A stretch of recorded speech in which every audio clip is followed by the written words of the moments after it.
Vai, tô gravando já. Eu já Tá, obrigada. acabo de assinar, falta um pouquinho só. O que eu falo pro pessoal? Pra gente mandar a gravação depois? Depois eu subo no YouTube.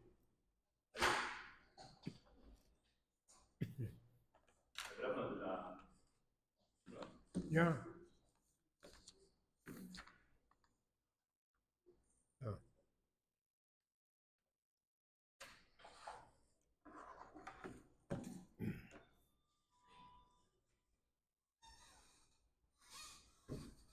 Tá. Bom, boa tarde, companheiros e companheiras. Tem internautas? Os internautas que estão aí. Hoje nós estamos aqui com o professor Antônio Mota, da Unifesp, abordar um tema importante na vida dos trabalhadores, das trabalhadoras, né? Uma companheira que foi assassinada no dia 19 de janeiro de 19, barbaramente assassinada pelas forças chamadas progressistas, né? Nasceu na Polônia,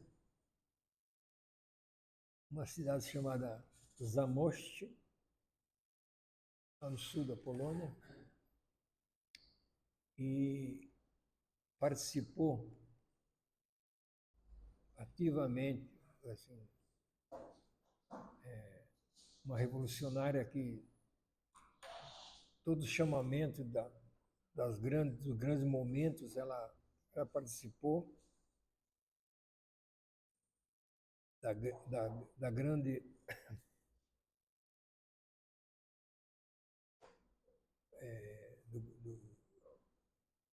da Revolução Russa de 1905, participou, vamos dizer assim, foi presa lá, teve toda uma atividade e se especializou em dirigente do partido, no grau de comunicação, no grau de... Foi uma dirigente que via a importância da comunicação e que teve toda uma atividade revolucionária no Partido Operário Social Democrata Alemão e teve uma grande experiência na questão do movimento de massa.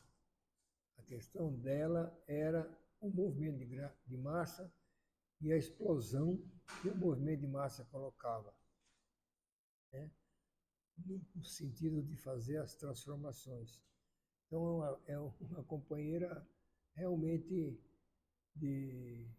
vamos dizer assim, teve bastante polêmica com Lenin, o Partido Bolchevique, sobre a questão do Soviet, né? Tinha uma visão diferente, né? Bom, mas isso é por conta aqui agora do nosso companheiro, Antônio Mota, que vai fazer essa explanação para nós, e colocar, né, no nosso entendimento, o que a Rosa representa, Rosa Luxemburgo representa para a formação de revolucionários e a ideia da questão da democracia e da ação das massas frente às mudanças sociais. Acho que o companheiro veio aqui nos dar um esclarecimento para a gente entender melhor essa figura importante do marxismo-leninismo, né? Para a gente poder realmente entender melhor, né, como é que as coisas se dão quando tem tensionamentos e quando tem processo de revolução. Bem, Stan, muito obrigado pela gentil apresentação, a introdução sobre a Rosa Luxemburgo, alguns pontos da vida dela, alguns pontos importantes ressaltou da formulação dela. Agradeço bastante por isso.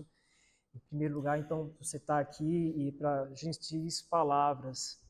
Agradeço também ao convite do professor Murilo, que fez a articulação para que eu esteja aqui, o professor Murilo, que assim como eu é professor da Unifesp, Campus Osasco, é um camarada de lutas da Universidade Federal de São Paulo e, obviamente, aos sindicatos químicos por proporcionar esse momento, por garantir toda a infraestrutura, todo o apoio, a presença de vocês e também a viabilidade técnica para que isso esteja disponível no YouTube.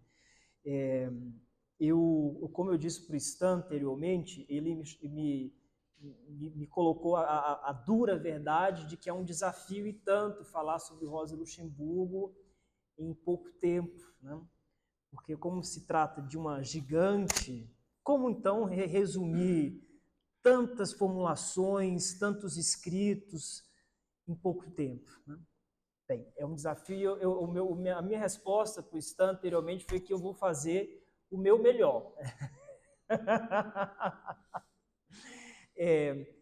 Então, feitos esses agradecimentos, eu queria também me apresentar rapidamente. Então, sou professor da Unifesp, mas para além de ser professor da Unifesp, eu sou também militante, que claramente me coloco dentro da perspectiva do socialismo, da necessidade de uma ruptura revolucionária, da tomada do poder pela classe trabalhadora. Isso, eu tenho mais tempo de militância partidária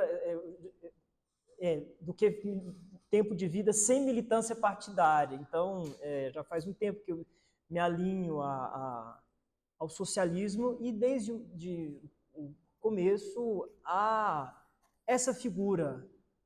Quem é essa figura, essa Rosa Luxemburgo? Fiquei muito contente de chegar aqui no sindicato e me deparar com dois belos cartazes que estão aqui, um desse lado, um cartaz de 1º de maio, com a Rosa Luxemburgo, da época da gestão da Luísa Erundina, quando ela era prefeita de São Paulo, e a Marilena Chauí, que era secretária de Cultura na época, que fez alguns eventos sobre Rosa Luxemburgo. A Marilena Chauí, que também foi orientadora de uma figura que, para mim, é muito importante, que é a minha mentora intelectual, que a minha pesquisa se inscreve na reflexão dela, que é a professora Isabel Loureiro, uma interlocutora com quem eu tenho desenvolvido diferentes atividades há muito tempo. Como ela mesma diz, nós formamos uma dupla caipira. A gente dá cursos sobre Rosa Luxemburgo para o Movimento dos Trabalhadores Rurais Sem Terra, o MST, na Escola Nacional Florestan Fernandes. Estamos em articulação sempre com a Fundação Rosa Luxemburgo. E achei muito curioso também que mais ali na frente tem um outro cartaz da Rosa Luxemburgo com uma frase que eu chamei a atenção da Pedrina. Essa é uma frase da Rosa Luxemburgo. Essa aí, de fato, é uma frase retirada de um importante texto dela, um texto que ela escreveu na prisão. Já vou falar um pouquinho mais de um texto chamado A Crise da Social-Democracia. Uma frase que eu poderia dizer essa frase, isso resumiria todo o conteúdo que eu falarei nos próximos 30 minutos. Uma frase dela, para ver a força dela.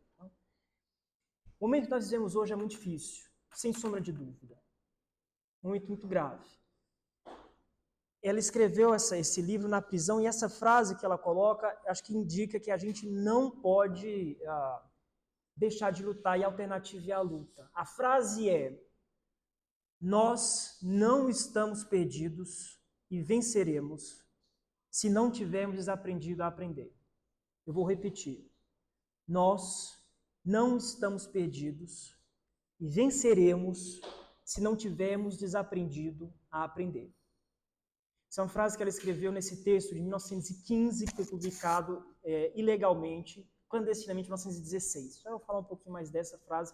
E vocês vão ver também porque eu estou tocando nessa questão das frases, né?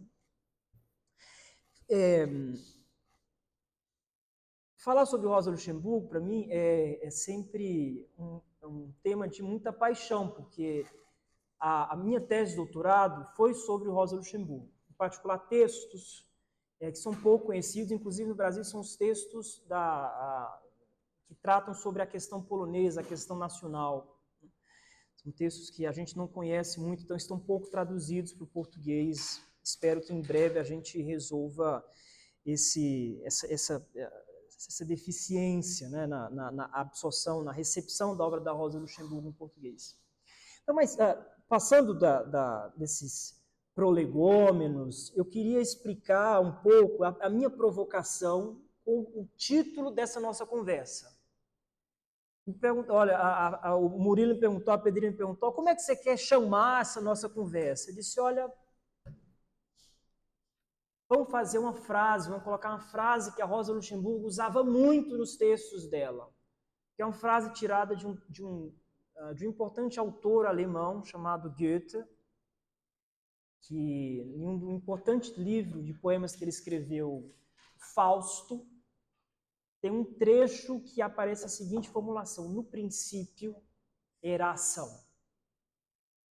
Uma formulação que pode parecer algo um tanto religiosa, e de fato a gente vai ver no Fausto, no texto original, tem uma brincadeira com o Evangelho de São João, de onde é tirada essa reflexão. Mas a frase, em alemão, né, in Anfang, war die Tat. In Anfang war die Tat. No princípio era a ação. Eu propus esse título porque a questão da ação é fundamental na reflexão da Rosa Luxemburgo. Inclusive, se a gente pensa na tese de doutorado da professora Isabel Loureiro, são os dilemas da ação revolucionária. Então, o que eu vou fazer com vocês agora é ver qual que é o conteúdo dessa palavra ação. O que ela diz quando ela fala ação, o que ela tem em mente, o que ela quer expressar do ponto de vista político com ação. O que isso a particulariza quando ela fala de ação? O que está dentro desse conceito? É esse o que eu estou me propondo a conversar com vocês. E dentro dessa reflexão sobre o que ela via como sendo a ação política, a gente vai passear um pouco pela obra dela. A gente vai passear sobre alguns textos importantes dela e nós vamos passear por alguns pontos. Óbvio que eu não consigo destrinchar todos os conceitos de todos os textos dela. Mas nós vamos passear, vamos fazer uma visão panorâmica da vida dela, de alguns dos textos dela e de algumas das questões que são tratadas nesses textos da Rosa Luxemburgo, olhando como mote, como fio condutor, essa ideia da ação. O que ela coloca dentro dessa ideia, desse conteúdo de ação. Essa imagem, eu também queria dar o crédito, é uma imagem retirada da biografia em quadrinhos da Rosa Luxemburgo, chamada Rosa a Vermelha, feita por uma artista britânica, Kate Evans, que eu tive o prazer de conhecer em uma conferência sobre o Rosa Luxemburgo, e ela está traduzida para o português. A editora Martins Fontes a traduziu para o português, tem uma edição nova que saiu há pouco tempo, muito bem feita essa biografia da Rosa Luxemburgo em quadrinhos. Então vamos, sem muitas delongas, vamos passar aqui para a nossa exposição. Quem é essa Rosa Luxemburgo? O primeiro ponto que a gente fala tanto, às vezes aparece alguns adesivos em panfletos, no imaginário, mas ao certo, quem é essa pessoa que eu acho que na realidade, na prática, no frigir dos ovos, eu tenho a impressão que ela é muito desconhecida. Para além do adesivo, do panfleto, eu tenho a impressão que na prática ela é um tanto desconhecida. Inclusive embaixo aqui desse slide, vocês devem ver que eu pus o nome de nascimento dela, que ela adapta o nome para uma versão mais ocidental quando ela vai para a Alemanha, mas o nome original dela, o nome de origem é esse nome polonês, Róża Luxemburg. Róża Luxemburg. Ponto bastante curioso, a Rosa Luxemburgo ela nasceu no que hoje é a Polônia. Na época não existia esse país, já vou falar disso. Mas ela é odiada pelos poloneses. Há pouco tempo, inclusive, teve uma polêmica, tentaram inaugurar uma placa na cidade, em Zamość, onde ela nasceu, mas a extrema-direita não aceitou isso, dizia que isso era uma apologia aos crimes do comunismo, era contra a lei na Polônia, portanto, é fora de questão colocar uma placa em homenagem a essa mulher que era comunista, portanto, alguém supostamente violento, autoritário, né, para mostrar o ódio que existe da extrema-direita contra a Rosa Luxemburgo até hoje. Né, até hoje. Tem um ponto que eu sempre chamo a atenção, que existe uma Rosa Luxemburgo, que é uma Rosa Luxemburgo que nós criamos. Tem a dos textos, tem a da vida real, mas tem a que nós criamos, o nosso imaginário. Essas duas frases que eu coloquei aqui, vocês já devem ter trombado com isso em panfleto, em uma frase no Facebook, algo do tipo, só que são duas frases que não são dela. Então é curioso, tem uma frase que é do Andes, do Sindicato das Universidades, né? Por um mundo onde sejamos socialmente iguais, humanamente diferentes e totalmente livres. O outro lado, que não se movimenta, não sente as correntes que o prendem. Bem, são duas frases muito bonitas, eu acho que estão no espírito da Rosa Luxemburgo. Ela poderia ter dito isso, mas ela não disse. Mas é curioso, entre toda a galáxia de pensadores daquele período, toda a galáxia de revolucionários daquele período, que poderiam talvez ter dito isso, a nossa sensibilidade atribuiu a Rosa Luxemburgo essas frases, não? Que já dá um indicativo de como ela, da aura que ela tem. Não? A Rosa Luxemburgo também, isso aqui é o memorial que foi criado, foi construído nos anos 20 no cemitério onde ela foi enterrada. Para mostrar como essa figura, mesmo morta, ela incomodava, assassinada brutalmente no dia 15 de janeiro de 1919, mas mesmo morta, ela incomodava. Quando os nazistas assumiram o poder, eles bombardearam esse memorial, de modo que foi destruído. Foi um memorial construído por um importante arquiteto comunista.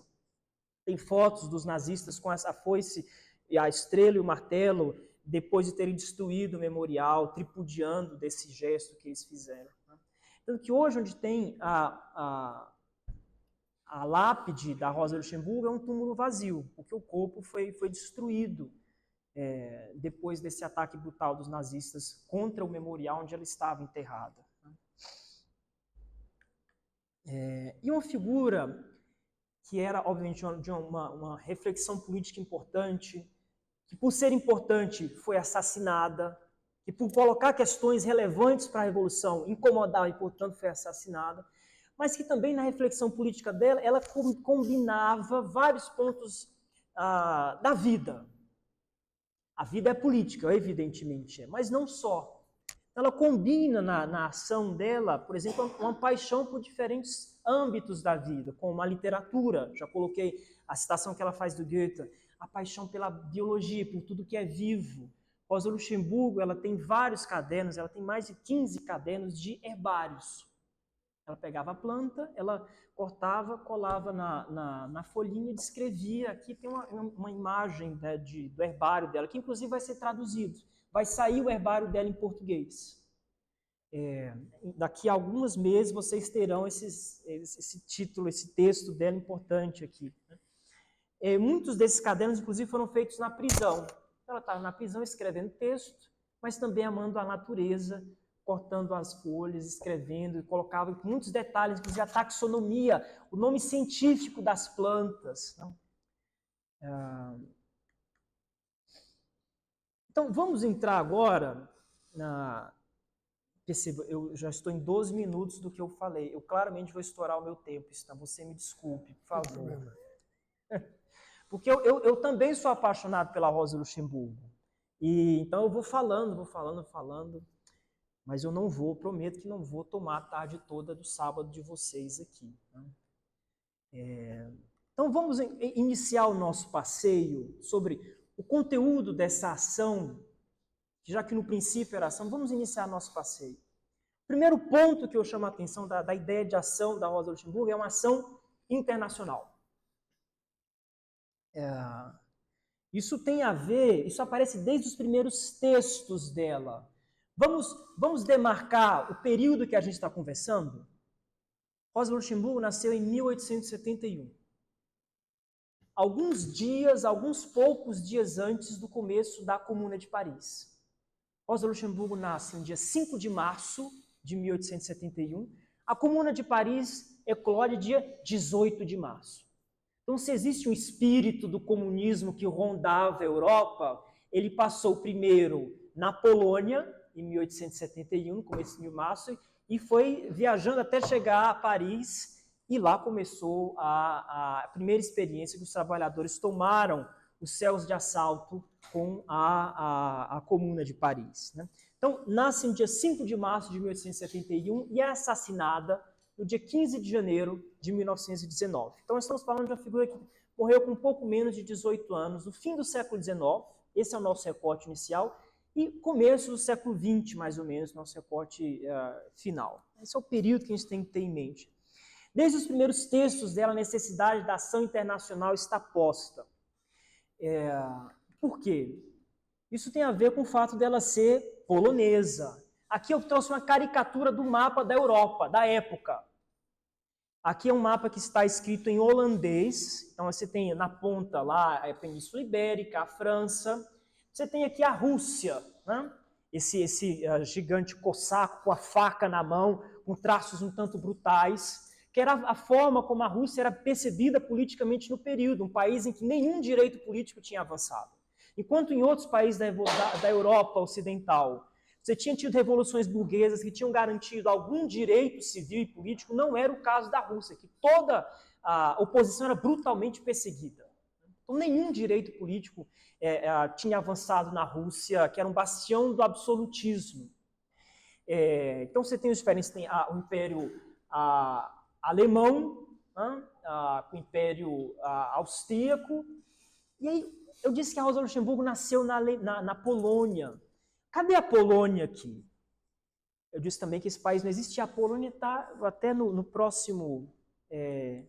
ela está espremida aqui no traseiro da Rússia, entre a Alemanha e a Áustria, porque a Polônia ela foi dividida por esse país. Ela foi invadida e dividida em 1792, 1793, 1795. Rosa Luxemburgo nasceu na parte da Polônia russa, que o Império Russo dominou, né? Essa é uma caricatura holandesa, mas tem diversas outras desse tipo. Esse mesmo tipo de mapa da Europa, no fim do século XIX, exato. Esse aqui é do fim do XIX. Então, a questão de ser uma nação que não existia mais, nascer em um país que não existe mais, invadido por outro, isso já é uma questão importante para entender a ação política dela, né? Como que a classe trabalhadora polonesa deveria agir nesse contexto, submetida a uma repressão brutal? Isso é o que acompanha toda a reflexão da Rosa Luxemburgo. Está nos primeiros textos dela, inclusive nesse texto, que é um texto muito importante, pouco conhecido nosso. Vamos já dar outro detalhe da vida dessa mulher? Nasceu na Polônia, uma das primeiras mulheres que teve o título de doutora. Essa é a tese de doutorado da Rosa Luxemburgo, o desenvolvimento industrial da Polônia, uma das primeiras mulheres a ter o título de doutora pela Universidade de Zurique. Ela emigrou, foi para a Suíça, em 1897, no dia 1º de maio de 1897, defende a tese de doutorado dela, que foi por muito tempo uma referência importante na história econômica da Polônia.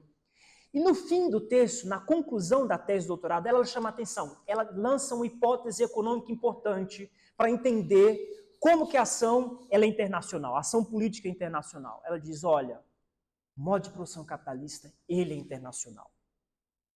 Ele se articula em âmbito sempre mundial. Não existe capitalismo que funcione apenas em nível nacional. Portanto, se o capitalismo não funciona apenas em nível nacional, ele estrutura a economia mundial inteira à sua imagem e semelhança, existe uma resposta que tem que ser dada pela classe trabalhadora, que também é nível internacional. Essa é uma semente que ela lança com 26 anos de idade. E ela vai desenvolver ao longo de toda a obra dela, em particular um texto que eu já vou falar, que é a acumulação do capital.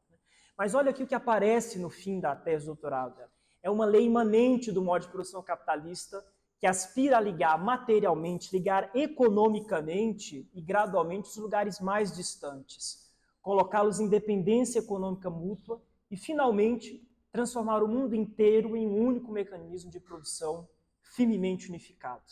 Daí, se a ação internacional, a gente já entende um ponto também contra a qual ela sempre lutou, o nacionalismo, o risco do nacionalismo. Nacionalismo, por vezes, é instrumentalizado pela burguesia, pela classe dominante, não para defender a classe trabalhadora, mas para lutar contra a burguesia de outros países. Então, o nacionalismo pode aparecer com a ideia de união nacional, somos todos iguais, estamos todos juntos, mas ele esconde um conteúdo econômico que é capitalista, da luta entre burguesias. Então, o nacionalismo não é a bandeira da classe trabalhadora. A classe trabalhadora tem que lutar internacionalmente. A gente pode conversar um pouco mais sobre isso logo mais. Outro ponto, outra característica dessa ação que eu disse, é uma ação que articula reforma e revolução. As duas perspectivas, as duas formas de ação são importantes para a classe trabalhadora. Esse é um tema que aparece desenvolvido logo num livro que sai um pouquinho depois da tese de doutorado dela. A tese de doutorado ela defendeu em 1897. Em 1898, ela vai para a Alemanha. E lá ela começa a sua militância na Alemanha. Importante dizer que Rosa Luxemburgo sempre articulou uma dupla militância política. Na Polônia, ela foi dirigente da social-democracia do Reino da Polônia, depois da Lituânia, e sempre foi também uma dirigente importante da social-democracia alemã. Então sempre articulou os dois, Polônia e Alemanha. Quando ela chega na Alemanha, em 1898, ela escreve um livro importante, com reflexão muito importante sobre um debate que estava acontecendo na época. Tinha uma figura, o Eduard Bernstein, que dizia, olha, vamos rever o que o Marx disse, pessoal? Essa história de que vai ter uma grande crise, que o capitalismo vai acabar, isso aí acabou. Isso não existe mais. Essa ideia do Marx, vamos abandonar essa história. O capitalismo se reformou. Ele está à prova de crises hoje. O Estado entra para defender a crise, para impedir que ela aconteça. Os grandes oligopólios, diria o Eduard Bernstein, também atuam para amortizar a crise. Então, essa ideia de uma grande crise econômica, grandes desequilíbrios econômicos, acaba com essa história. Qual que é a consequência política dessa ideia para o Bernstein? Então, a ideia de revolução e tomada de poder, isso também acabou. Agora eles têm que tomar o parlamento, conseguir a maioria no parlamento e passar leis e aos pouquinhos fazer com que o capitalismo se transforme no socialismo. Então não é nada de tomada de poder. A Rosa Luxemburgo vê isso e diz, mas como assim? Como assim dizer que a ideia de crise acabou? Pelo contrário, com as grandes empresas, os grandes oligopólios, a crise ela se aprofunda. Então ela vai chamar a atenção. O que o Bernstein diz que é ou reforma ou revolução, essa perspectiva está errada. A classe trabalhadora tem que articular a cada momento as duas coisas. Porque a reforma ela é fundamental para conseguir avanços para a classe trabalhadora hoje. Conseguir um salário maior, conseguir mais direitos. E com isso, que a classe trabalhadora desenvolva consciência política. Ela saiba quem está do lado dela na barricada. Ela saiba, por exemplo, quem no parlamento está do lado dela na barricada. Ela saiba também que essa transformação para o socialismo não vai acontecer através de uma lei. Se eu propuser uma lei, acabou o capitalismo, vamos socializar os meios de produção, o parlamento nunca vai votar isso. E se a classe trabalhadora se radicaliza também, o Estado age a favor de uma classe, com a polícia, com todas as instituições, o aparato de que ele dispõe. Que a classe trabalhadora tenha essa experiência, que ela perceba que o Estado tem um lado, é importante também. Então, a reforma é fundamental. A defesa da democracia é fundamental também. Mas isso não basta. Isso ajuda a classe trabalhadora a ter avanços materiais e objetivos importantes, a desenvolver consciência política, mas a reforma não substitui a revolução. A reforma não é uma revolução diluída em várias parcelas. Da mesma forma como a revolução não são várias reformas juntas condensadas em um grande ato. São dois tipos de ações distintos e é importante saber articular os dois. Se você fica só na reforma e abre mão da revolução, isso é um problema. Você se adapta ao sistema. Você pensa que você vai entrar no Estado e por dentro você vai mudá-lo. Na realidade, é o Estado que muda a sua ação. Na realidade, é o Estado que muda a sua prática. Na realidade, é o Estado que molda o seu programa. Agora, também não pode pensar que a gente vai sair daqui na esquina e começar, vamos fazer a revolução agora, que isso também não vai acontecer. Então, é importante a cada momento calibrar as duas coisas. a luta pela reforma e a luta pela revolução. O primeiro, ela mata a charada. Um ponto importante desse texto é o título. É Reforma ou Revolução? Ponto de interrogação. É uma questão que ela está lançando para a classe trabalhadora, para o partido, para o movimento socialista. Assim, nós não temos que escolher os dois. E na primeira frase do prefácio, ela mata a charada. À primeira vista, o título desta obra pode parecer surpreendente. Mas, obviamente, que é que ela está chamando a atenção, nós não temos que escolher. E, com isso, ela está chamando a atenção também de algo importante que eu quero desenvolver com vocês hoje. Algumas provocações da atualidade. Ela está falando de reformas. Ela está falando de defesa da democracia. Ela diz, a classe dominante, quando ela aposta no militarismo, quando ela aposta no imperialismo, é evidente que essa classe dominante não está nem aí mais para a democracia burguesa. Então, quem vai salvar a democracia é a classe trabalhadora. Mas não vai salvar a democracia por ser uma instituição burguesa e para defender as instituições. Não é essa a perspectiva da Rosa Luxemburgo. É salvar a democracia para também abrir espaço para essa transformação revolucionária futura. Ela via que a democracia burguesa era importante, que a burguesia, inclusive, abriu mão de defendê-la. Mas a democracia burguesa permitiu, por exemplo, o direito de reunião, a criação de partidos, permitiu a criação de sindicatos, permitiu algum tipo de direito para a classe trabalhadora. Isso é importante para ela. Direito à imprensa operária, isso é importante para ela. Mas só isso não basta. Só o marco dessa democracia liberal burguesa não basta. E o que coloca uma questão para a gente hoje, sobre o conteúdo da nossa democracia e da nossa ação política hoje. O que significa hoje articular reforma e revolução, entendendo quais são os limites da nossa democracia no Brasil hoje. Acho que essa é uma questão importante. Porque a figura que teve, não sei se vocês sabem de quem é essa mão, eu não vou colocar o corpo todo dessa pessoa, que é um ex-presidente da República que está preso, em prisão domiciliar. Se foi possível que essa pessoa fosse eleita e atuasse por dentro do Estado, com o clã dele, né, o filho é candidato agora à presidência da República, tem um que está nos Estados Unidos, um deputado cassado. Não vou falar o nome, porque eu acho que Rosa Luxemburgo não merece que eu polua essa discussão com o nome dessa pessoa. Né? Mas se essa pessoa foi eleita, indica alguma fragilidade dessa democracia.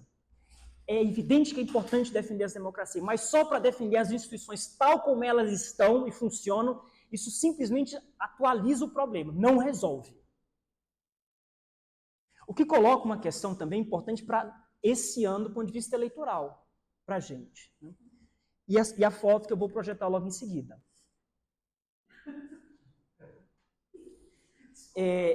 A gente pode ver essa foto e ver a oportunidade política que existe para que a coisa não degringole de vez. Me parece que é isso. Mas é evidentemente uma solução que tem prazo de validade dado.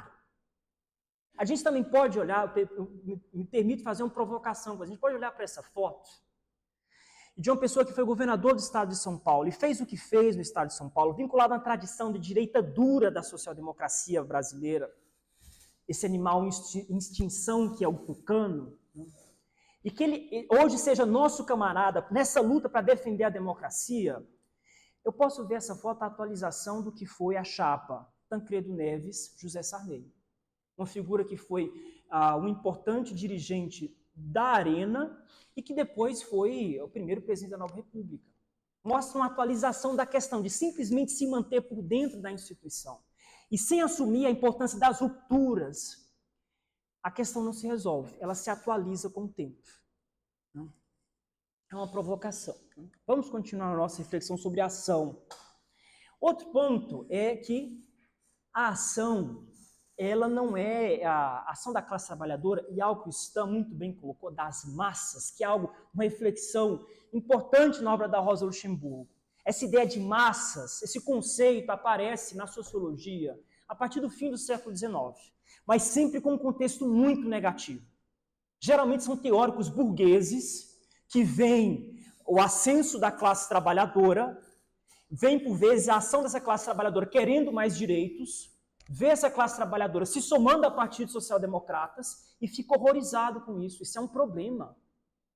A gente não pode aceitar que esses bárbaros vão pensar que vão entrar na democracia e vão meter o pé na porta.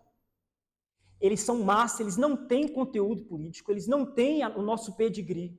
E, portanto, é fundamental que exista um dirigente para domar essa massa. Então, a ideia de massa na sociologia burguesa sempre tem uma conotação muito, muito negativa. Agora, Rosa Luxemburgo, ela inverte isso. Eu ouso dizer que é a primeira autora que dá um conteúdo positivo à ideia de massa, que vê a importância da massa, da ação da massa, e de um componente que é a espontaneidade. Uma massa que ela não é controlada a cada momento por decretos administrativos do partido. O comitê central diz, revolução tal dia, vão para a rua, façam isso desse jeito, o passo primeiro é esse, o segundo passo é esse, o terceiro passo é esse. O plano está dado, façam. Ela vê que, evidentemente, a ação política não tem esse caráter tão vertical que parte da direção, e que a direção vista como um setor mais esclarecido, que deve controlar a massa. Eu já vou falar um pouquinho mais sobre isso, mas Rosa Luxemburgo via também o componente de baixo para cima, de como a ação das massas era importante para a direção poder agir. E isso ela tem experiências políticas que ajudaram ela a ter essa reflexão, essa perspectiva. Isso aparece, sobretudo, nesse texto dela, Greve de Massas, Partido e Sindicatos. Com esse texto, pessoal, eu já estou dando um passinho histórico um pouquinho mais para frente.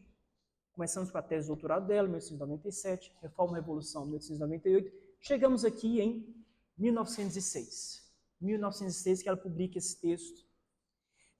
Logo após a Revolução Russa de 1905, Ensaio Geral de 1905, em que ela vê algo muito importante.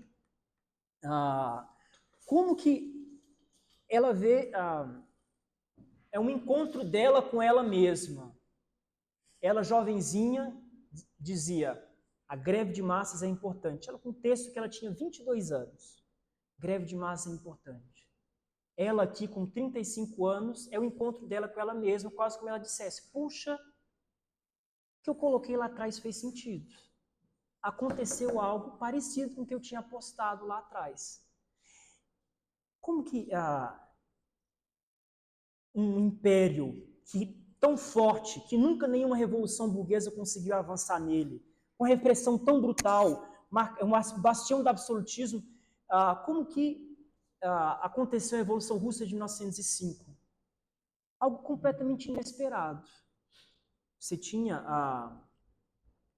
2 trabalhadores que foram demitidos de um estaleiro no sul da Rússia, e isso disparou uma greve de massas em poucas semanas, que centenas de milhares de trabalhadores pararam. E uma mobilização que se seguiu ao longo de meses, por causa da demissão de 2 trabalhadores. Todo um país, que é o país mais extenso do mundo, parou. Puxa, como que explica isso? Um país que nunca teve espaço para avanço de direito, para um partido de oposição, e a greve sempre foi legalizada. Como que explica isso? Então, aqui é uma imagenzinha do chamado Domingo Sangrento, né? Um episódio que aconteceu em janeiro de 1905, que esse padre, que é um padre chamado Gapon, ele celebrou a missa no domingo, estava com os fiéis dele, e disse assim, olha, pessoal, o que aconteceu, essa demissão desses 2 trabalhadores é muito ruim. A situação no país está difícil. Vamos fazer a seguinte coisa? O czar mora aqui do lado. Vamos sair da igreja, acabou a missa. A gente escreve aqui um pedido simples, de 10 direitos que a gente quer. A gente vai lá, entrega para ele, ele resolve. Qual que foi a surpresa desse padre Gapon, que era um espião, por sinal, da polícia russa? Ele foi recebido pelo exército, que disparou. E isso também inflamou as massas. Assim, como assim nós temos 2 iguais a nós, trabalhadores, são demitidos? Alguns fiéis que vão pedir direitos, nada revolucionário, mas são massacrados pelo exército. Isso está errado. Isso tem que mudar. Ninguém determinou isso. Não houve uma direção que disse a greve vai começar agora. Isso foi uma labareda, a centelha, essa é uma palavra importante política, a centelha, Iskra, que é o nome do jornal do Lenin, né, a faísca, a centelha, que era o jornal inicial do Lenin em 1901. Isso pegou, essa faísca pegou na classe trabalhadora, isso espalhou um incêndio que ateou o fogo politicamente a todo o império. Né? Então, a massa, e esse é um ponto importante, dessa faísca que acorda, por vezes do choque elétrico que chacoalha a classe trabalhadora. Eu pus uma citaçãozinha aqui do Greve de Massa, Partido da Revolução, eu estou me encaminhando para o fim, eu prometo. Acordava pela primeira vez como um choque elétrico o sentimento e a consciência de classe em milhões e milhões de homens. Esse despertar da consciência de classe imediatamente se manifesta do seguinte modo: uma multidão de milhões de proletários descobre, de súbito, com um sentimento de acuidade insuportável, o caráter da sua existência social e econômica, do qual era escrava há decênios. Então, ela percebe, é uma classe trabalhadora que percebeu a situação e que se pôs à luta não só contra o czarismo, mas também contra o capitalismo. Agora, o que não quer dizer que isso tenha surgido do nada. Isso, obviamente, tinha uma ação de uma organização por trás, tinha uma ação pensada por trás, tinha um partido por trás. Daí porque existe a importância do partido, existe a importância do sindicato, das organizações que ajudam a mobilizar a classe trabalhadora. A espontaneidade da massa é importante, mas, claro, a direção também é importante, que ela também abre espaço para um aprendizado político. Houve diferentes greves que aconteceram antes de 1905, em 1896, em 1897, que, por exemplo, apareceu a ideia de caixas de greve. Isso tudo é aprendizado que a classe trabalhadora desenvolveu na prática, junto com as suas organizações, com os sindicatos, com os partidos. Então, que 1905 tenha tido a amplitude que teve, é uma mostra de como a classe trabalhadora age. Ao agir, ela aprende junto com as suas organizações. E aí, o papel da organização é propor uma tática que não seja nem aquém das forças da classe trabalhadora e nem além das forças da classe trabalhadora. Uma tática que seja adaptada à sua capacidade de ação. Diga. Então, a mobilização nessa amplitude aí, será que já não havia um movimento nas massas? Foi o que eu acabei de falar. Não, sim. Eu digo assim, porque você falou que através de dois trabalhadores, né? Mas já havia insatisfação antes disso, então. De anos. Perceba, é o que eu coloquei aqui. Né? Houve greves que precederam essa de 1905. Houve greves anteriores, algumas que fracassaram, mas que deixaram um aprendizado. Né? E um saldo da percepção de como a classe deve se organizar. Né? Então, a Rosa Luxemburgo ela chama a atenção de um animalzinho que é a toupeira. A toupeira ela anda por debaixo da terra. A gente não sabe, às vezes, por onde ela anda, mas em algum momento ela aparece. Né? A organização da classe trabalhadora tem algo parecido. Pode parecer que nada está acontecendo. Pode parecer que, porque não tem uma grande greve, pode ser que está tudo parado. Mas tem um fermento político acontecendo ali por debaixo da terra, que em um momento isso aparece com toda a força. Né? Foi o caso de 1905, né? No Império Russo. Mas as massas também erram. Então, Rosa Luxemburgo ela dá um caráter muito positivo nesse texto de 1906, às massas. Mas as massas também erram, e ela percebeu isso da pior forma possível. Isso a marcou também de forma muito dura. Como que ela percebe que as massas erram? Não é só o caminho da classe trabalhadora para a revolução e para o aprendizado, não é só positivo. Tem percalços. Ela percebeu isso aqui, na Primeira Guerra Mundial. O socialismo, do período da Rosa Luxemburgo, sempre percebeu a guerra como vinculada a interesses da classe dominante. É uma disputa da burguesia pela economia mundial. É uma disputa encarniçada e que tem setores importantes da economia, grandes oligopólios. Os setores de armamento é operado por grandes oligopólios junto com o Estado, nessa disputa permanente pela economia mundial. E aí vale tudo. Vale a guerra. O avanço da corrida armamentista que ela presenciou, ela escreve sobre isso, não era só para mostrar mais armamentos. todo esse armamento que estava sendo construído a mais, em algum momento ia ser usado. Isso foi usado. Agora, qual que era a grande expectativa do socialismo na época? Se houver uma guerra, nós, trabalhadores organizados, nós que entendemos que a guerra faz parte da ação da classe dominante, nós não vamos nos somar a esse esforço. Nós não vamos atuar junto à classe dominante. Nós temos que, primeiro, agir para que não aconteça uma guerra. Os nossos parlamentares não podem nunca votar pela guerra. Mas se acontecer uma guerra, nós temos que abrir o espaço da crise política desse momento para que aconteça uma revolução socialista. Era essa a resolução clássica do socialismo da época. Nós seremos contra a guerra. Os nossos parlamentares votarão contra a guerra.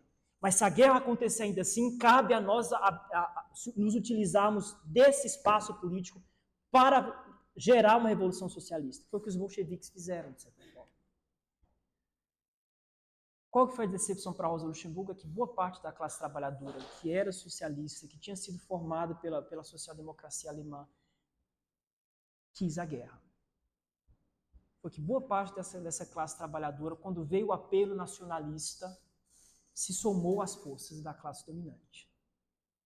E não foi só a massa que se somou, como esse caso aqui, é um desfile militar, o general passa, o imperador Guilherme II, ele passa em revista a tropa nesse caso.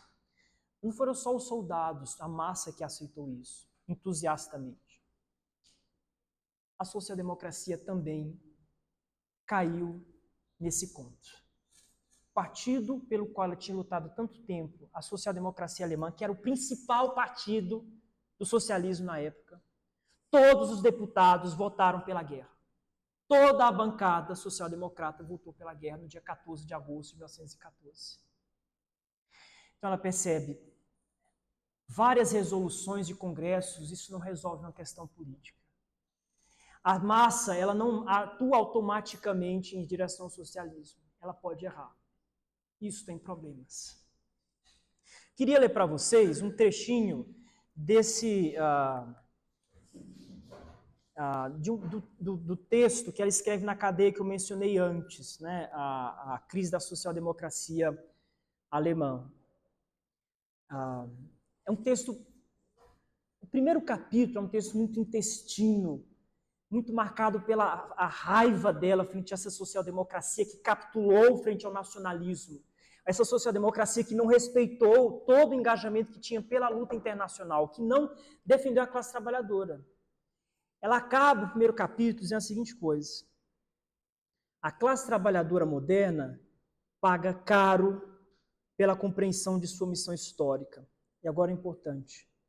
O Gólgota de sua libertação, né, que é o caminho de Jesus Cristo, né, até a crucificação, o Gólgota de sua libertação de classe está pavimentado com terríveis sacrifícios.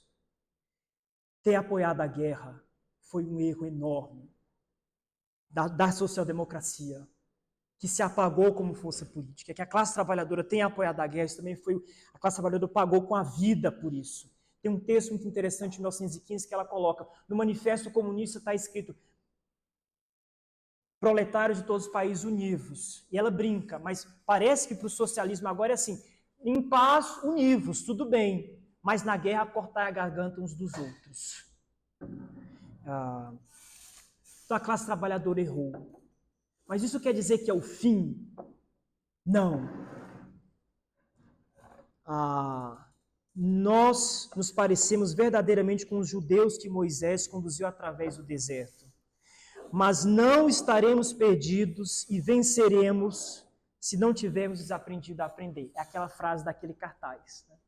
A classe trabalhadora erra, mas ela pode fazer sua autocrítica, aprender, corrigir o caminho e acertar. E acertar, nesse caso, significa retomar a luta pelo socialismo.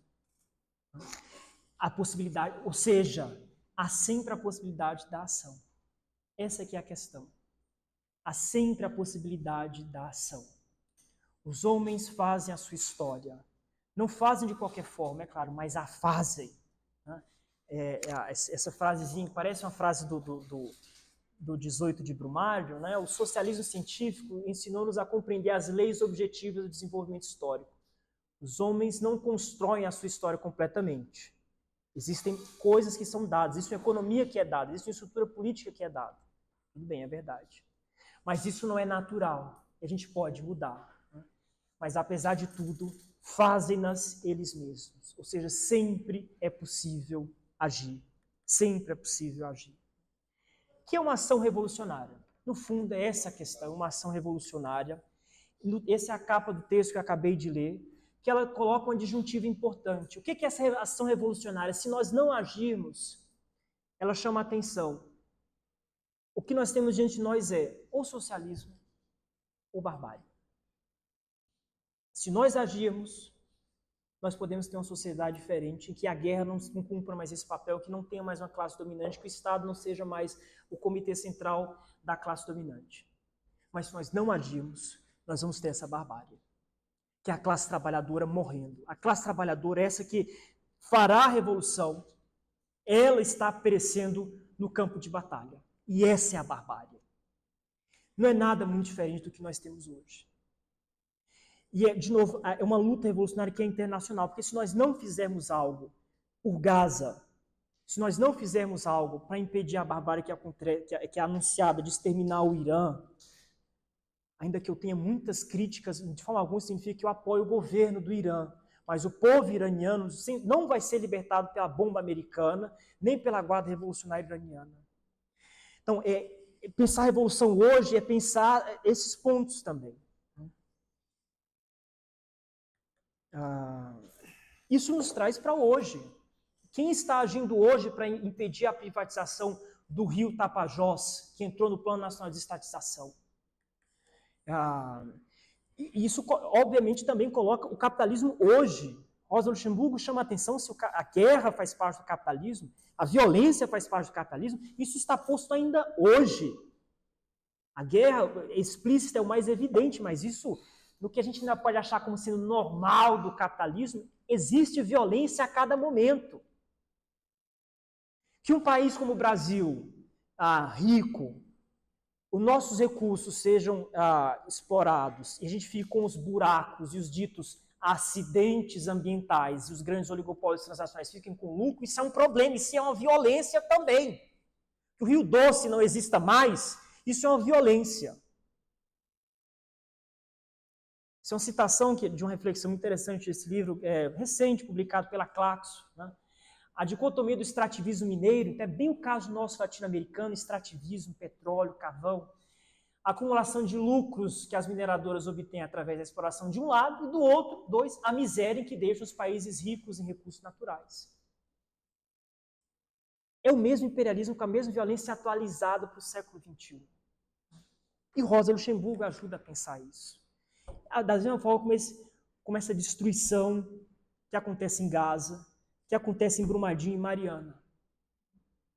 Existe um fio que conecta tudo isso, que é o fio do modo de produção capitalista.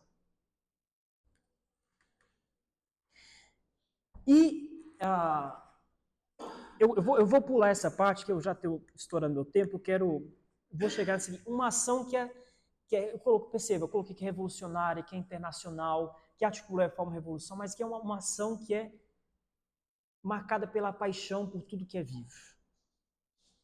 Daí porque a gente pode perceber um componente ecológico também em Rosa Luxemburgo. E algo que me parece fundamental, que é a paixão. Se não tiver paixão, não vale a pena a luta. Eu lembro muito bem, em um debate que teve na Unifesp com o Murilo, eu disse, as experiências que o Murilo relatava, dava para perceber uma grande felicidade naquela luta política. Eu lembro que eu fiz esse comentário. E essa a beleza da luta política. Existe uma felicidade, por vezes é difícil, por vezes é duro, claro que é. Mas a luta política, ela pulsa vida. E uma paixão por essa vida. Para que ela continue, para que ela possa ser plena. A Isabel Loureiro, ela tem a melhor definição de quem foi a Rosa Luxemburgo. Rosa Luxemburgo era alguém que ela lutava por uma vida em plenitude. Agora, acontece que dentro do modo de produção capitalista isso não é possível. Daí porque ela foi assassinada. Toda voz que abre a possibilidade de pensar que uma vida em plenitude é possível, ela tem que ser destruída. Então, é uma paixão pela vida. É uma paixão, por exemplo, por tudo que é vivo, não só pelo humano, pela gata dela. Queria ler para vocês, essa é a Mimi. Mimi é a gata da Rosa Luxemburgo. Ela tem cartas que ela assina Rosa e Mimi. E as cartas dela, para quem quiser uma forma de se iniciar na leitura de Rosa Luxemburgo, acho que as cartas são um bom caminho, porque mostra toda a paixão dessa mulher pela vida. A paixão pelos namoradinhos dela, a paixão pela luta política, a paixão pelos pássaros, a paixão pela escrita, pela literatura. E aí tem uma carta, que essa nunca foi traduzida para o português, eu traduzi aqui para vocês só para...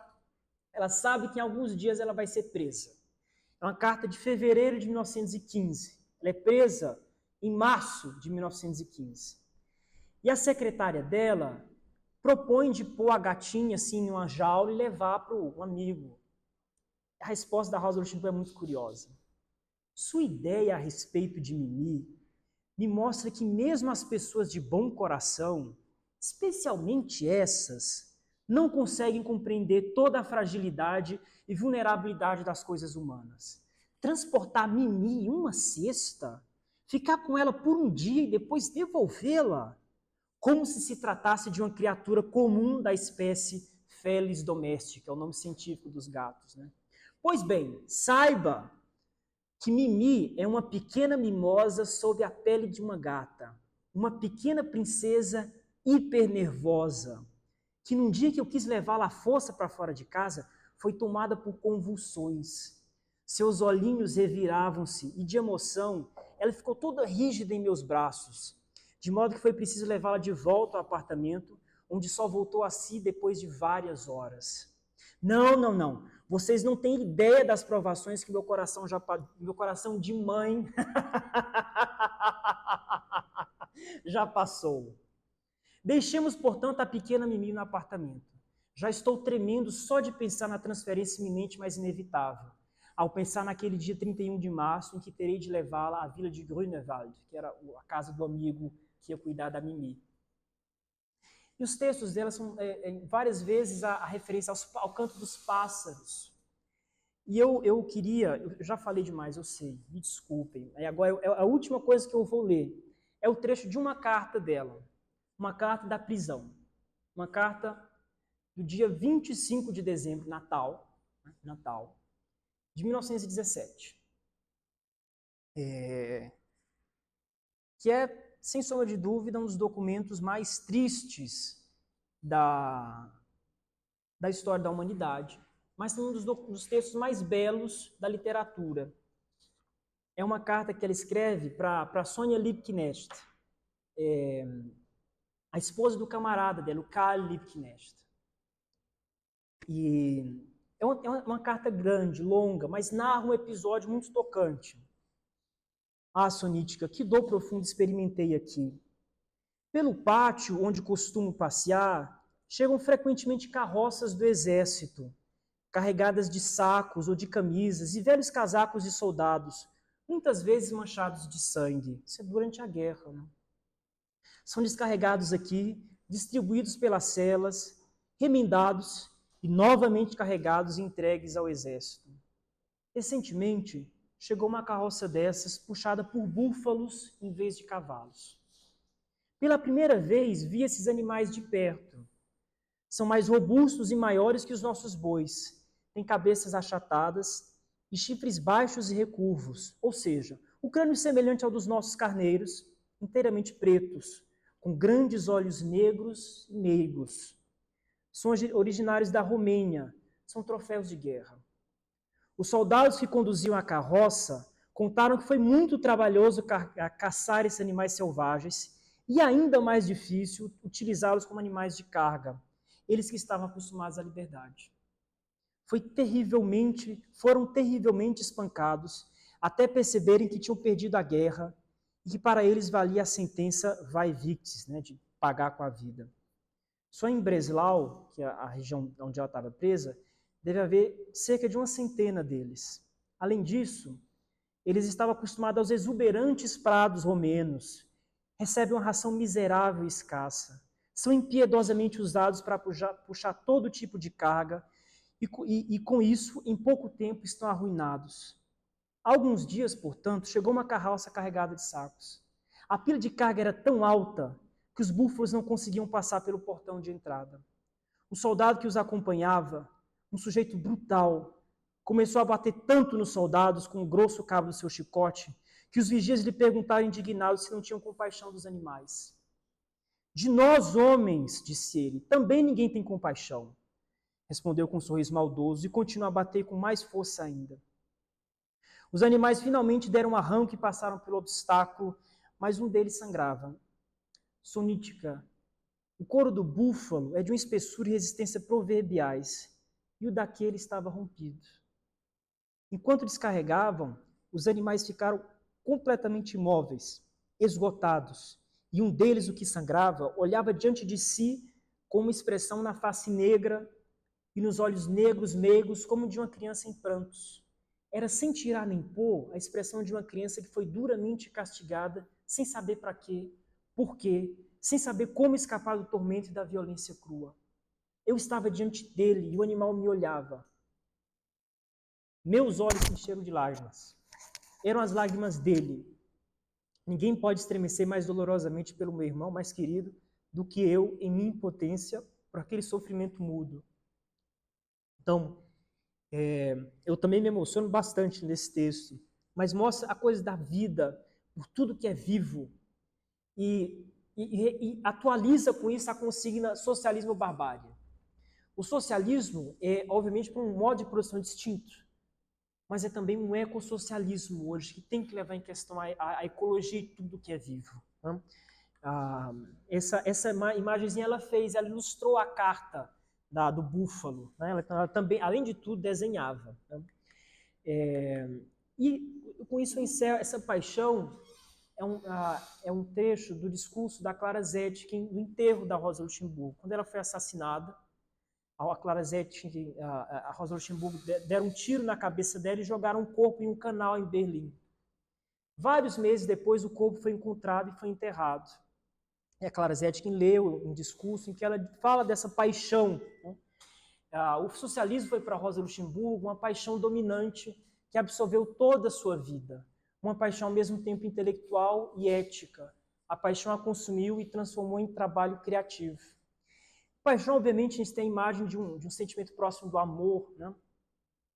Mas paixão também do grego, a origem é pathos, que também significa dor, sofrimento. A patologia é a ciência que estuda o sofrimento, a dor. A paixão de Cristo é isso, é o caminho também de um certo sofrimento que acaba com a imolação de Cristo. Né? Então, acho que faz sentido pensar em Rosa Luxemburgo como essa figura apaixonada pelo socialismo, alguém que amava o socialismo, mas que também isso cobrou um preço muito alto pela vida dela, né? Pela existência dela. Então, era isso que eu queria dizer para vocês, eu falei demais, mas eu fico muito grato de estar aqui com vocês e estou aberto a questões. Muito obrigado.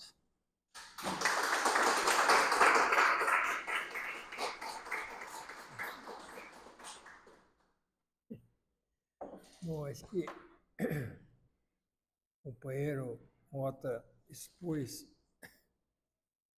a questão da Rosa Luxemburgo, a questão sua principal ação de massa, entende? A forma como ela entendia os processos revolucionários e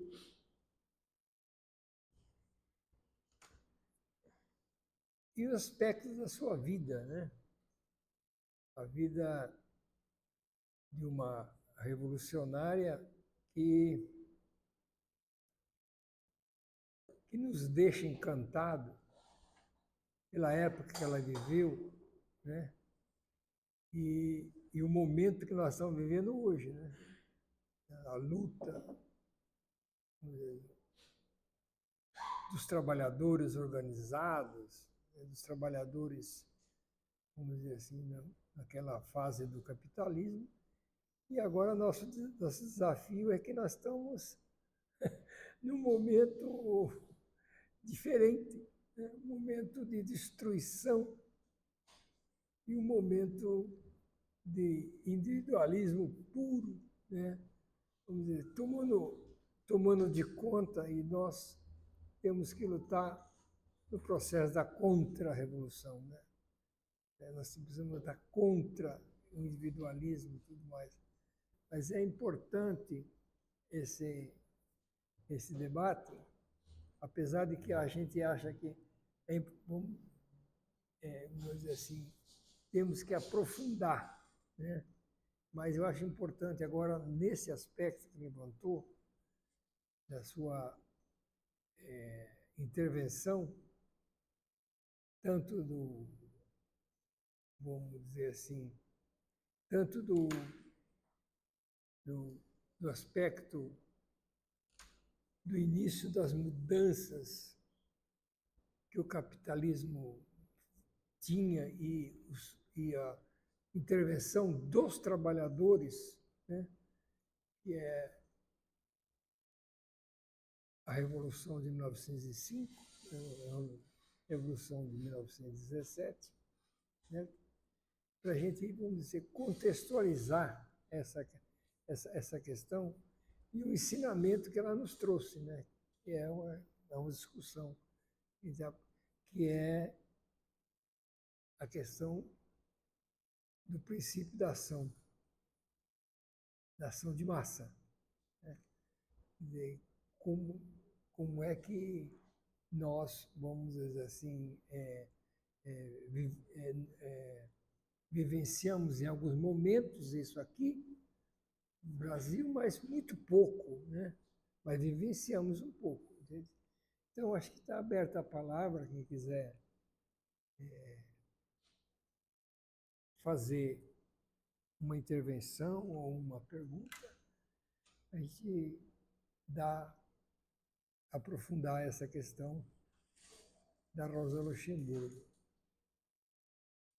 Então, a Nádia e depois a Pedrina.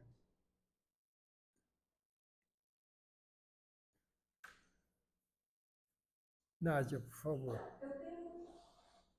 Você vai me desculpar, eu cheguei atrasada. Se você já trabalhou, eu estava lá embaixo resolvendo os problemas práticos ali do sindicato. Não tem problema. Então, foi muito legal a parte que eu peguei.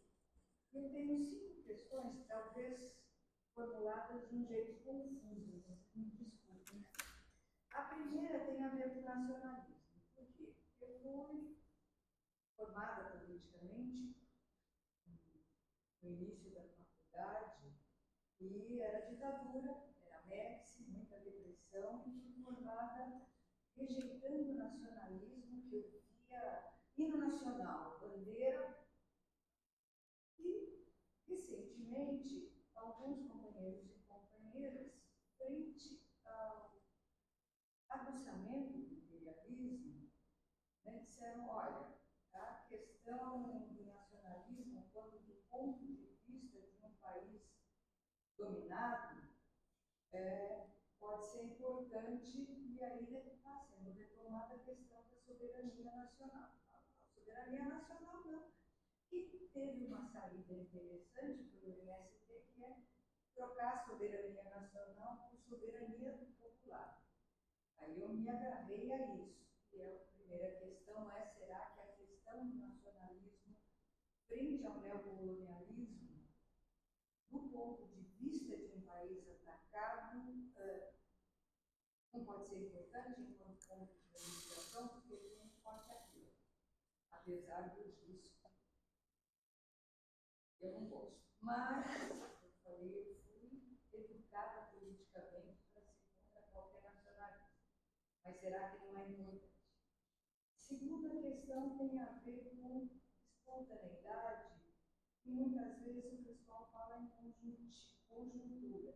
E essa conjuntura tem uma dose do que faz a população se mexer. Eu não gosto muito também do termo massa, porque ele parece muito pejorativo. Mas é a população trabalhadora. Né? O Márcio sabe muito bem, o sindicato presente,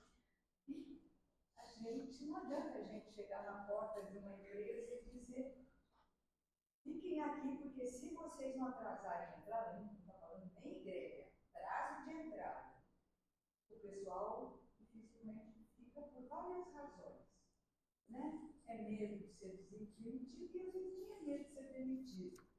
É um individualismo que isso não me toca, né?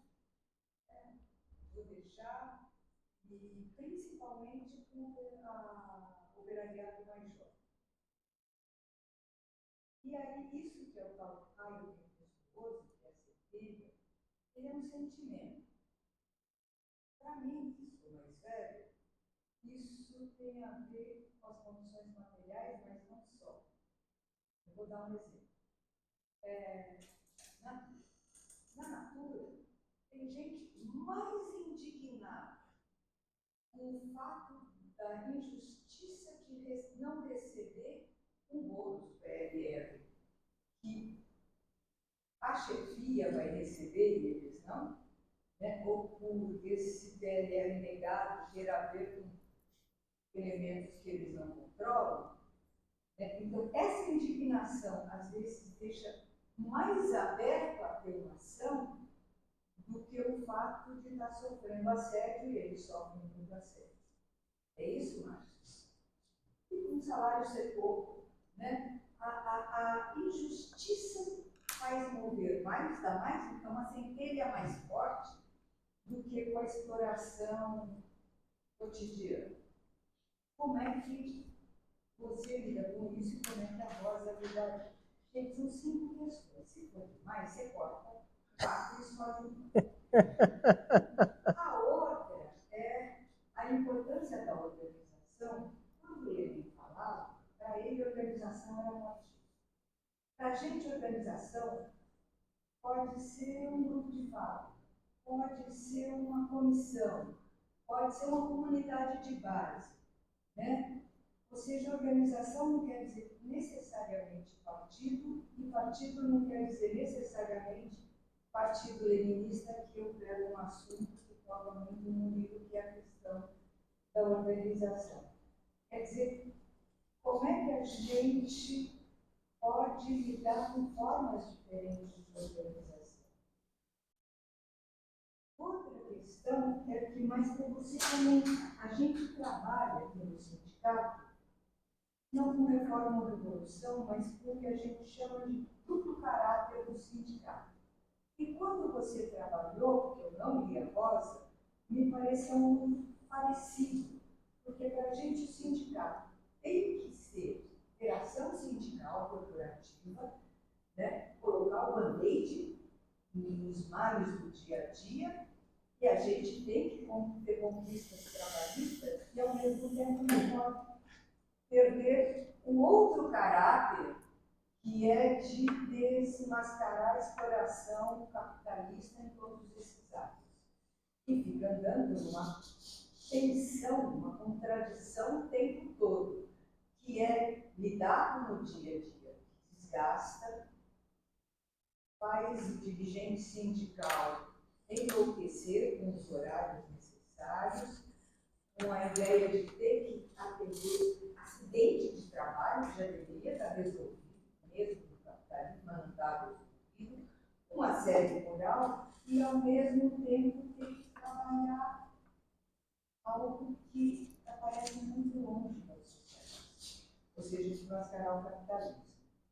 Acho que foram 4 e tem uma quinta, que se você trabalhou antes de eu chegar, que eu não sei se cabe, que é o que ela traz sobre o que ela discute sobre a acumulação que não está no Marx. Então, gente, desculpa, tá? Mas eu peço que ele escolha uma trabalho. Mas, estou sendo sincero, são coisas que me inquietam. A do partido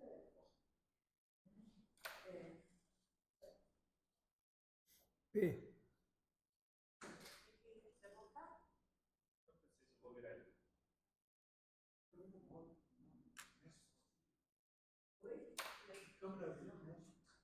A questão que eu queria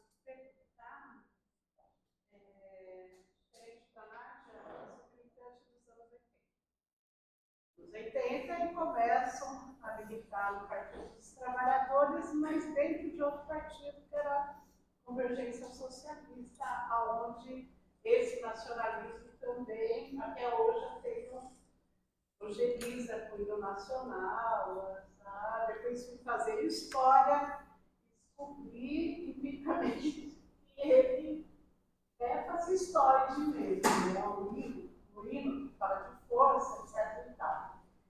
E naquele momento que eu comecei a militar, estava no momento de retomada do movimento estudantil, que era muito forte aqui em Osasco, a gente reconstruiu a UFES, enfim.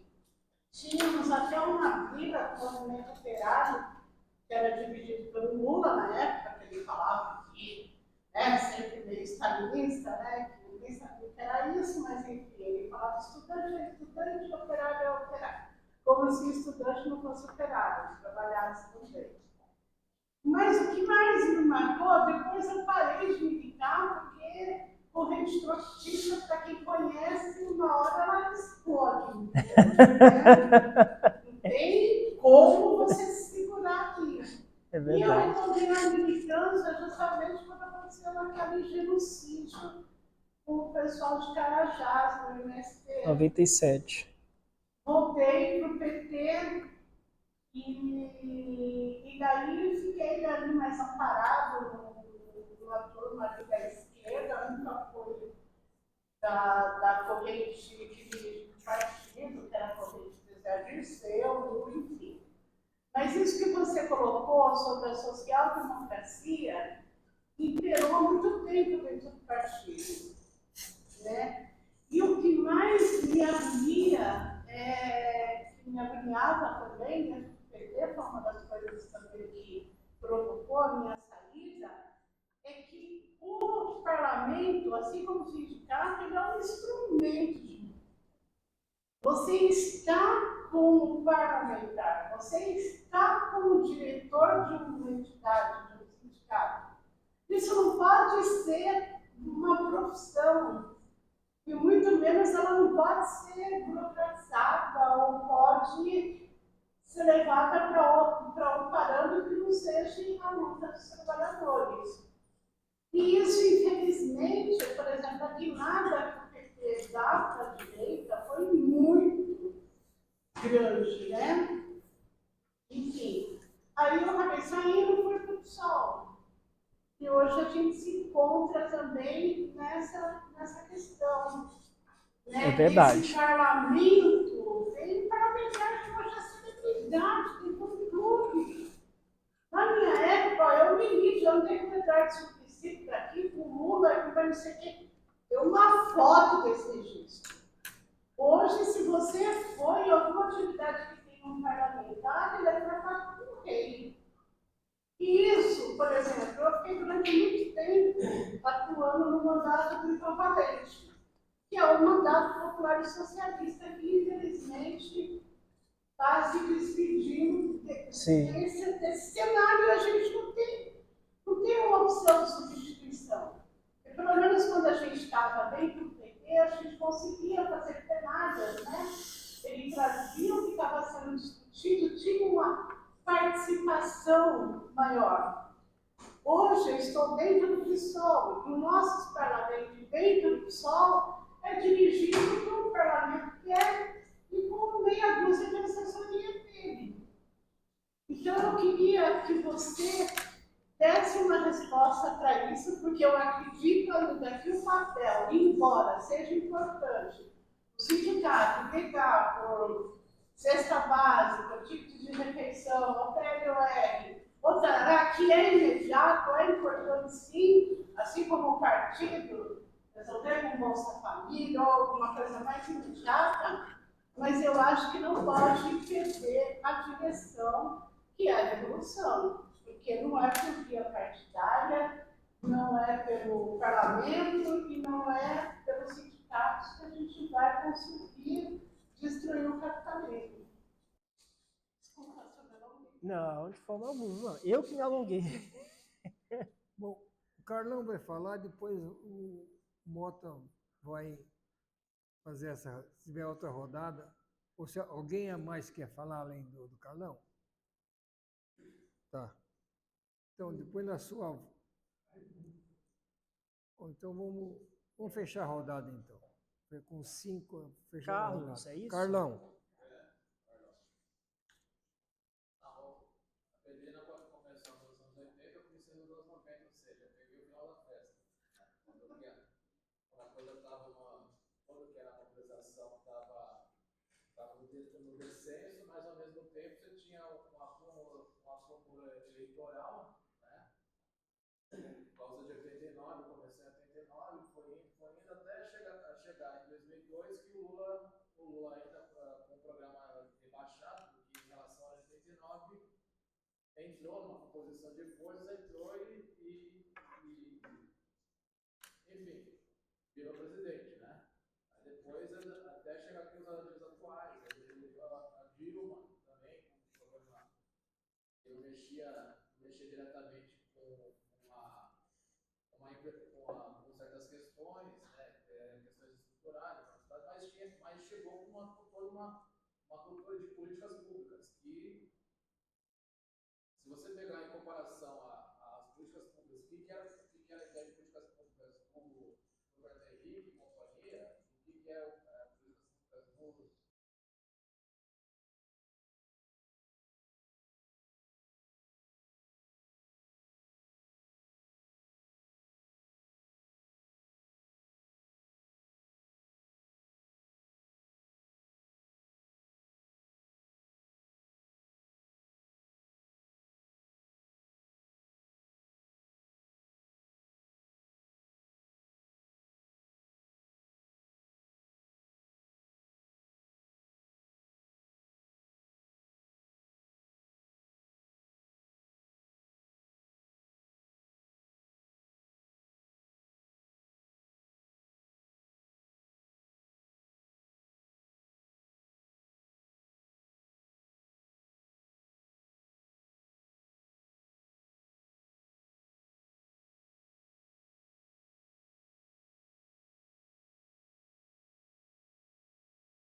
conhece um pouco, né? Eu não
louca, né, de um certo internacionalismo intransigente. O que gerou uma polêmica grande, por exemplo, com a figura que apareceu, que as pessoas falaram, foi ele. Ela divergiu bastante com ele. Uma das questões que ela diverge é o nacionalismo. A minha tese de doutorado trata disso, né, em particular essa divergência sobre nacionalismo e internacionalismo, que eu não acho que exista uma resposta que seja sempre a mesma. Eu acho que sempre o internacionalismo é a resposta para tudo. Eu tenho a impressão que o internacionalismo é o caminho. Mas se eu penso, por exemplo, em um caso dos anos 50, 60, 70, nos contextos de luta de libertação nacional em África e Ásia, existia um componente de nacionalismo que era importante e que permitiu que partidos de esquerda revolucionários tomassem o poder, declarassem a independência. Isso foi um avanço político, sem dúvida, para esses povos que eram vítimas da colonização, porque existe mais brutal no capitalismo. Agora, quer dizer que a luta de independência nacional e aquele nacionalismo respondeu aos anseios daqueles povos que passaram pela libertação nacional? Eu digo hoje para vocês, só o nacionalismo, ele facilmente também degenera. E ele passa a ter problemas, ele passa a reproduzir uma sociedade de classes, passa a fortalecer uma certa burocracia dentro do Estado. Então eu concordo que o nacionalismo, ele é problemático. Mas há momentos em que o importante é ter uma análise de qual é a composição, me parece, desse nacionalismo e do diálogo que ele tem que estabelecer sempre com o internacionalismo socialista. Uma figura, já que você foi militante da convergência socialista, uma figura que foi um grande entusiasta da Rosa Luxemburgo, que acho que na vida encarnou a luta de vincular nacionalismo popular e internacionalismo socialista, foi o Mário Pedrosa. O Mário Pedrosa foi um importante quadro vamos dizer, um guru político da convergência socialista, trotskista, depois luxemburguista, que foi, no governo Allende, foi Mário Pedrosa. Ah, o Mário Pedrosa, tá? Ele foi presidente do Museu Latino-Americano do governo Allende. Teve um marco um certo tipo de nacionalismo popular que existia na América Latina, Cuba, marcado pelo anti-imperialismo. Mas alguém, obviamente, vinculado com o internacionalismo socialista. Então, acho que ele sempre uma resposta que exige sempre muita fineza e análise para entender a composição desses movimentos nacionalistas e o vínculo dele com o internacionalismo. Porque só o aspecto nacional não resolve a questão. Eu estou completamente convencido que não existe solução estritamente nacional. Não existe. E se a gente se restringe apenas na questão nacional, é o fim do movimento político. Porque o caso do Brasil, a Rosa Luxemburgo analisou, por exemplo, a independência do Brasil. Tem um livro dela chamado A Questão das Nacionalidades e Autonomia, que ela viu, olha, o Brasil construiu a independência. O que mudou na construção desse Estado-nação para a sociedade brasileira? Continuou mantendo um país que produzia café para exportação, que destruiu o Vale do Paraíba carioca, transformou a região bela em deserto, deixou pessoas com fome, baseado na mesma escravidão. O que a criação desse Estado Nacional mudou na vida da realidade das pessoas? Então, a questão nacional é extremamente perigosa e mantida apenas no âmbito nacional, não há resposta. Não há resposta. E acho que o MST, ele tenta, evidentemente marcado por um certo tipo de nacionalismo. Eu trabalho com o MST, sempre sou convidado para dar curso com o MST, mas também nunca o MST me pediu para moderar as posições críticas ao nacionalismo. E nunca pediu para mudar a posição da Rosa Luxemburgo. A Rosa pega pesado de nacionalismo, a gente é nacionalista, fala tanto disso, eu nunca me pedi. Mas evidentemente o MST é marcado por um certo tipo de nacionalismo que tem uma vocação internacional. Acho que ele tenta se movimentar nesse espaço que não é muito preciso. Né? E a questão da espontaneidade, a mágica da espontaneidade, eu falar pode parecer muito esotérico, eu assumo isso. A revolução e a ação política é o imponderável. Não é algo que é decretado de forma precisa. A ação política que brota, talvez a gente nem sabe por que brotou. Mas isso dá uma força política. Por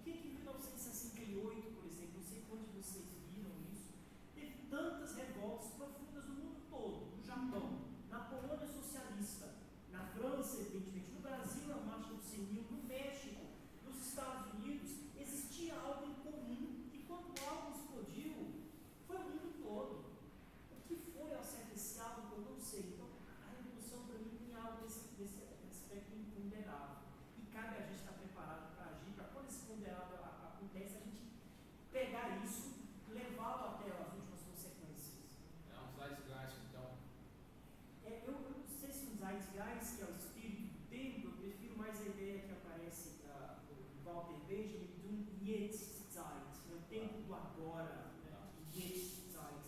Esse momento aconteceu agora, nós estamos atentos ao que está acontecendo, por estarmos atentos junto com o povo, nós temos capacidade de agir. Isso me parece extremamente sutil com isso. É o que ela coloca no texto dela, greve de massas, partido sindical. Não é um partido, portanto, já aproveito para responder aos comentários sobre ideia de partido. Eu vou fazer uma confissão para você. Eu sempre fui um bicho estranho nas minhas organizações por isso. Eu sempre lidei com trotskistas, sempre. Na Quarta Internacional, com o João Machado. Mas sempre disse o mesmo credo. Eu não sou bolchevique, eu discordo do Lenin. Eu não acredito no centralismo democrático. Não acho que esse tipo de disciplina militar seja a resposta. Sempre. Toda organização eu sempre tive o mesmo tipo de. Pelo menos os trotskistas me aceitam. Mas é evidente que esse formato de direção, vanguarda, é marcado por problemas políticos importantes, porque despreza o tipo de consciência que a classe trabalhadora pode desenvolver. E aí existe uma polêmica importante que eu acho que é importante, a gente pode levar em consideração hoje. O Lenin dizia por que a gente precisa ter um partido pequeno de vanguarda? Porque a classe trabalhadora sozinha não consegue passar a consciência reformista para a consciência revolucionária. O instrumento que pode fazer essa passagem é o partido, o compacto, que é a vanguarda, que é esclarecido. A Luxemburgo vai dizer, meu amigo, a classe trabalhadora ao agir, ela consegue sim desenvolver a consciência revolucionária. O Lenin via, a consciência reformista é só econômica, são os sindicatos que lutam só para aumento salarial. Não pode ser só aumento salarial, a passagem para tomada de poder e mudança da sociedade, os sindicatos nunca vão conseguir fazer. A crítica que ele faz aos sindicatos. Por isso é importante o partido. E aí, o que é um fruto importante da criatividade da classe trabalhadora concreta, na ação? Os conceitos trabalhadores. O que foi a Revolução de 17 sobre isso? A ação dos conceitos trabalhadores de os soldados juntos que funcionou a Revolução. Ainda bem que o Lenin, em 17, conseguiu ver a relevância desse instrumento que surgiu pela criatividade da ação da classe trabalhadora. Porque em 1905 ele defendeu.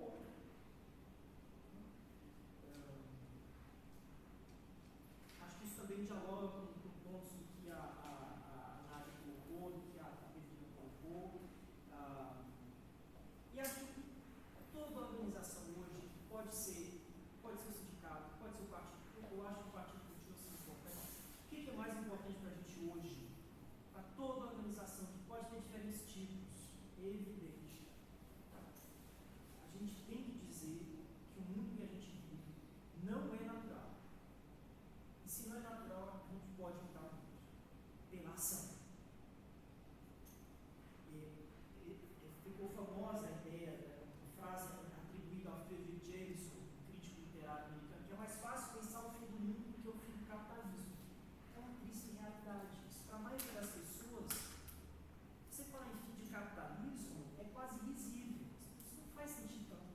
Mas eu acho que segue sendo um mote para todo militante dizer que o mundo pode mudar. O mundo pode mudar. Se a gente se junta e age, o mundo muda.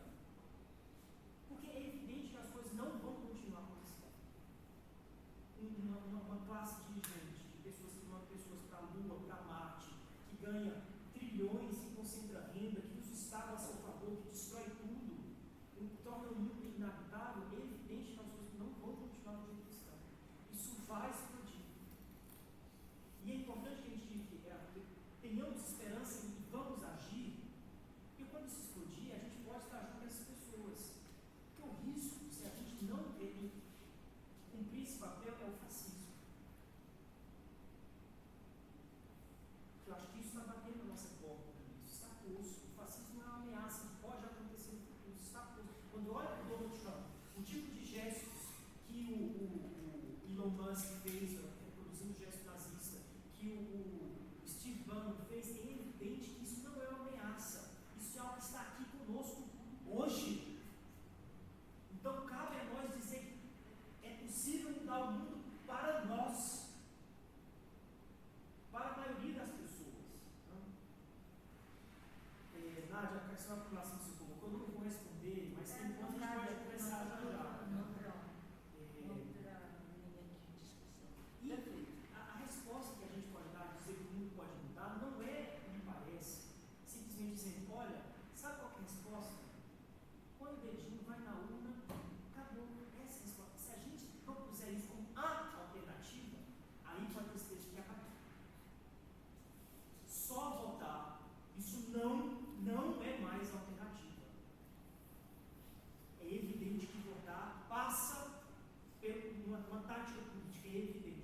medida que crescesse em todos os países a ressaca da interminável e horrenda carnificina, à medida que as complicações da guerra imperialista aparecessem cada vez mais claramente, que o alarido mercantil dos especuladores sedentos de sangue se tornasse mais atrevido, tudo que é vivo, honesto, humano, progressista, se reuniria sob a bandeira da social-democracia. E, sobretudo, no turbilhão, na queda e no colapso, a social-democracia alemã, como um rochedo no mar Brasil, teria permanecido grande farol da internacional, pelo qual todos os outros partidos trabalhadores logo se teriam orientado. O parlamento poderia ter sido essa voz para dizer: a guerra está errada, nós não vamos apoiar, a guerra está errada. Isso pode cobrar um preço no primeiro momento de nacionalismo, mas é evidente que ser contra a guerra é sempre o caminho. Defender o direito da classe trabalhadora é evidente que é sempre o caminho. Abrir mão disso para conseguir votos, isso cobra um preço também. Rebaixar o seu programa para conseguir votos, pensar que só aí está a alternativa, isso cobra um preço para frente também. Porque você perde a sua força moral, a sua hegemonia moral diante desse grupo social que você tem representado.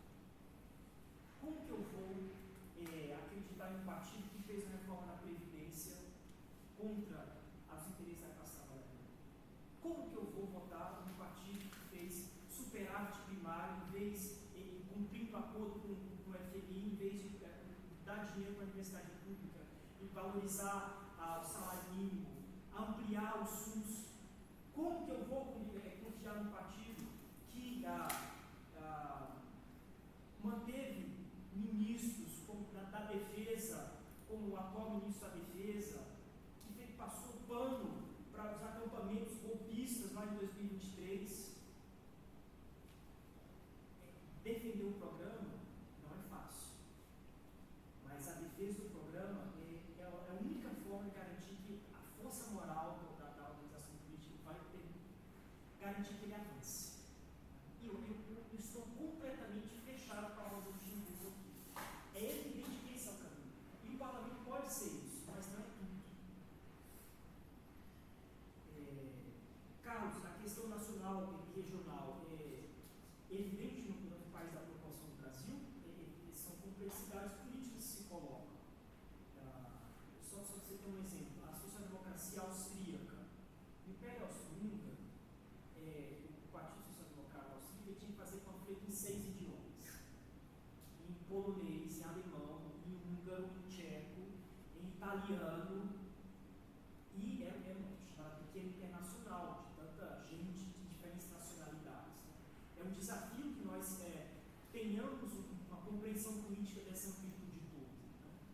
É evidente que nós temos que compreender, inclusive para avançar na conquista da classe trabalhadora do Nordeste, de onde eu venho, do sul cearense, para avançar na conquista para a classe trabalhadora do Norte, para garantir que a Amazônia fique de pé, que o Cerrado fique de pé. Isso passa por defender os povos indígenas, a luta dos povos indígenas.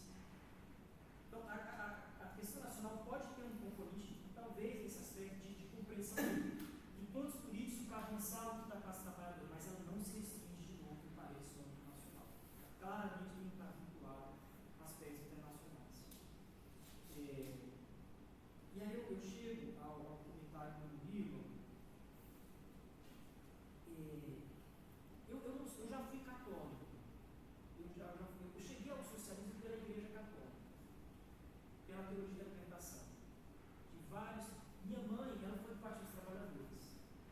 Em Fortaleza, para quem viveu essa época, teve uma prefeita importante, foi eleita, a Maria Luísa Fontinelli. Maria Luísa Fontinelli, eu era nascido na época. Quando ela foi eleita, ela teve muito próximo de um cardeal de Fortaleza, que foi o cardeal Scheider, cardeal da teologia da libertação. Então, esse era o meio inicial que eu fiquei sabendo de política, dos meus primeiros passos na política. É curioso que quem sempre volta é a Rosa Luxemburgo. Esse meio que sempre aparece, inclusive fala de igreja, tem um texto aí da Rosa Luxemburgo que fala de igreja e socialismo, que vai citar sorteio para a gente hoje já. Né? As fotos, você vê em maio de 68, quais são as fotos que tem? Você tem Ho Chi Minh, você tem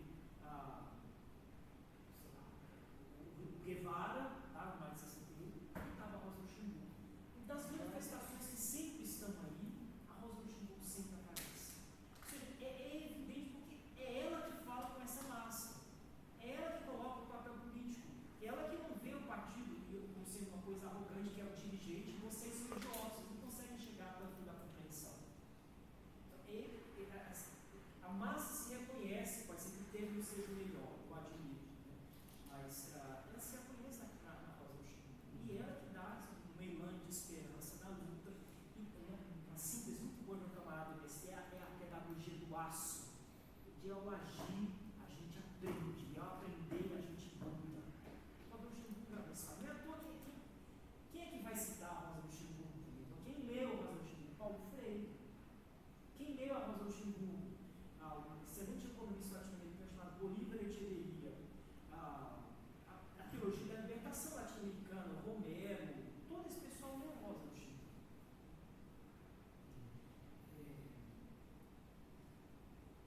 E aqui eu tenho mais uma divergência com ele, não é pessoalmente com ele, só ele é uma figura importante, mas eu acho que a Rosa Luxemburgo hoje, dado o momento, o formato que a gente tem a classe trabalhadora hoje, acho que ela consegue dar mais elementos para a ação dessa crítica de massa.